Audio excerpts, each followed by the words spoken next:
and to today's little workout recap. Sorry, I've noticed that we're slightly on a slant, so it will have to do. Today we're going to go through a little kettlebell triplet, meaning I'm just going to go through 3 movements, and I'm going to call it kettlebell strength because we're not going in terms of high volume. We're going to keep the reps around the 6 to 8 mark. That's pretty much it. But what we are going to do, we're going to start with a lighter set of weights and we're going to slowly progress. Now what I ended up doing, I started in a pair of 16s and I got 2 rounds done at 16s. I then went to the 20s and got 2 rounds. I then got to the 24s and got 2 rounds, basically a set of 8 and a set of 6. And that applied the same thing with the 20 set of 8 and 6, whereas with the 16s it was 2 rounds of 8s. And then I got my little cherry blossoms out here, the 32 kilos, for an attempt. I'm going to say an attempt because if you watch the video you'll see an attempt at doing a round of those guys simply with a set of 4s for one movement and a set of 6 for the other. And albeit one of them simply I did not do, could not press it. So what we'll do is I'll just go through what the 3 movements are. We're going to demonstrate with, not with these, we're going to demonstrate just with a pair of 8s. So you're going to grab yourself a pair of kettlebells. Now if you've only got 1 pair of kettlebells, then that's what you've got to use, then that will do. Just adjust your volume accordingly. If they're a little set of 8s and you're a beginner, okay, it's a good way to start. But if you've only got a set of 8s at home, because that's what you could find with pandemic and what was available for you to continue to do some workout during lockdowns, and you're a bloke and you're a big fella, then a set of 8s are not going to cut it. You're going to have to therefore increase the volume, but not increase the speed. I want you to keep the tempo nice and slow. So everything has got a nice set tempo. So if you see tempos written, it's normally number dash, number dash, number dash, number. So there's normally 4 numbers in a row, and you typically will see something like 3-1-X1. And what that means is we have 3 seconds on the first phase, a 1 second pause, an explosive out the bottom, and a 1 second pause at the top, and then you would go again. So I'd go 1, 2, 3, hold, up, hold, 1, 2, 3. So that's how tempo would work. In this case, I'm going to keep the tempo slow. I'm going to try to keep my lowering tempo about 4 to 5 seconds down. I want to try to hold at the bottom for like 1 to 2 seconds, depending upon the move. And then I want to take about half of that coming up. So if I take a 4 second eccentric or down phase, I want to take 2 seconds to come up. I don't want to explode out, because I still want to work on some strength development.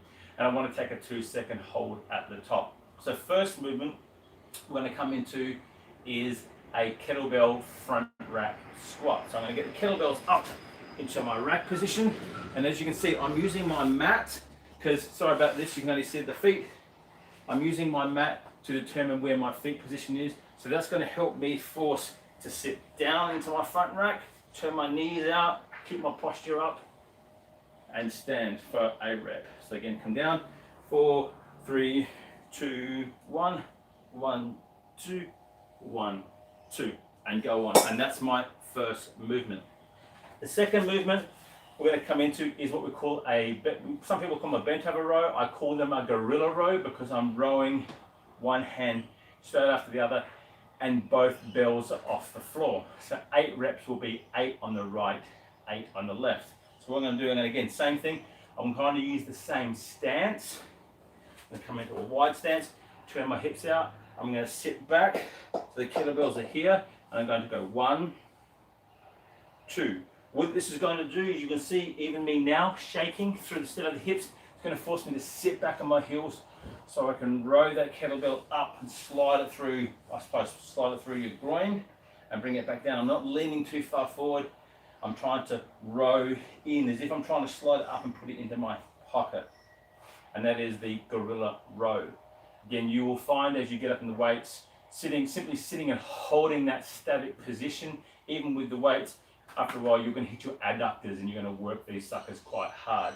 The final movement, now, not everyone's going to be able to do this. So, if you cannot do the seated press, or what some people refer to as a Z press or Z press, then I simply want you to go into a standing press. So what this is, feet are out in front.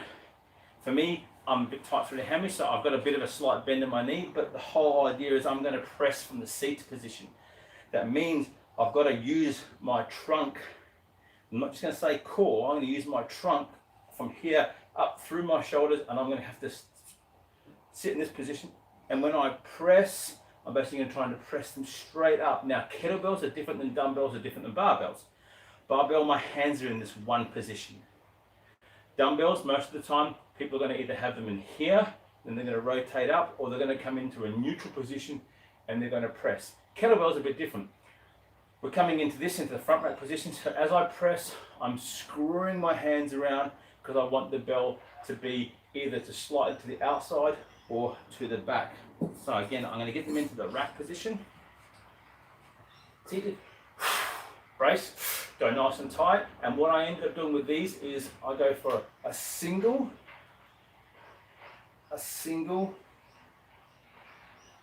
a double. Okay, and that would be 1 rep. Okay, so getting 6 or 8 of these is tough.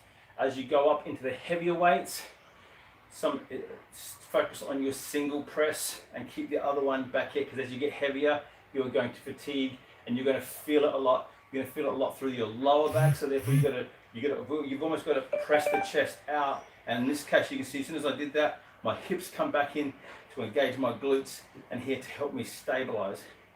I got through to the 24s. When I tried the 32s, it was no go.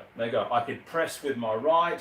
I get my left up and literally I'm trying to press to the side, and as soon as I noticed that, then it defeats the purpose. So what I did with these is I then went into a standing press position where I was able to piston press and use the stability and maybe a little bit of a dip through the hips to press and lock that out. And if you see today's stories, you'll see even my left, I still struggle. It's not as strong as the right.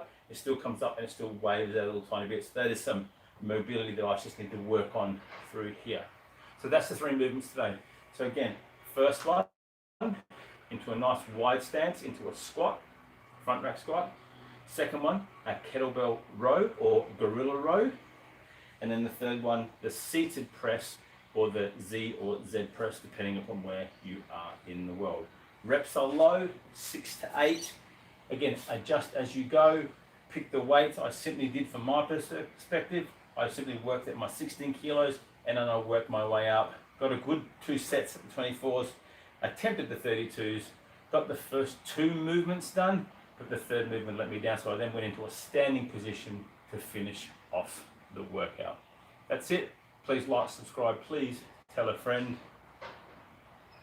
It doesn't make a difference what your age is, you can still work out every damn day. It's good for your mental health, it's good for your physical health. And look, I don't walk around with my t-shirt off, I don't have a 6-pack, I really don't care. I just want to be a better version of me. Cheers.